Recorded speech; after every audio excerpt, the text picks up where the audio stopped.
Unleashing alternatives to which in non-defining relative clauses. Hello there, language enthusiasts. Welcome back to our exciting journey in exploring the realms of English grammar. Today we're diving deeper into the world of non-defining relative clauses, focusing on a topic that often puzzles learners: alternatives to which in non-defining relative clauses. So, buckle up and let's get started. Before we plunge into our main topic, let's do a quick refresher. A non-defining relative clause, also known as a non-restrictive relative clause, provides additional information about a noun. This information, although interesting, is not essential to understand what or who we're talking about. In writing, we set these clauses apart with commas. For instance, let's look at this sentence. My car, which is blue, needs a wash. The clause, which is blue, is our non-defining relative clause. It adds extra detail about the car, but it isn't crucial for identifying the car. Now that we've refreshed our memory, let's look at the usage of which in non-defining relative clauses.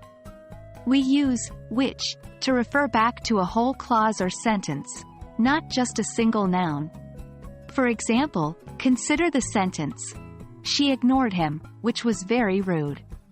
Here, which refers to the entire action of her ignoring him. The question arises, can we use something else apart from which? The answer is yes, there are alternatives. Here are a few.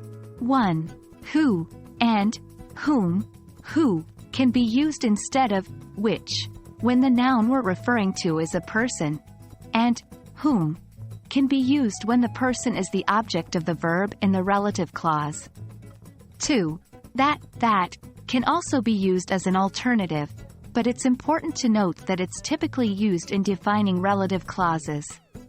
In non-defining clauses, that is considered less formal and not always grammatically correct. 3. Zero relative pronoun. In some cases, we can omit the relative pronoun entirely, but this mostly applies to defining relative clauses. Now that we know the alternatives, it's crucial to use them correctly. Who and whom. My friend, who lives in New York, is visiting me today. Here, who is referring to the friend, who is a person.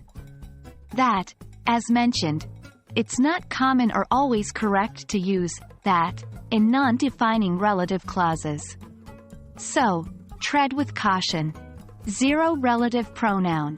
It is rarely used in non-defining relative clauses. There you have it, an in-depth look at alternatives to which in non-defining relative clauses. We hope this video helps you better understand and navigate this often confusing topic. Remember, it's all about making your sentences more interesting and expressive. Until next time, keep practicing, and as always, enjoy your English learning journey.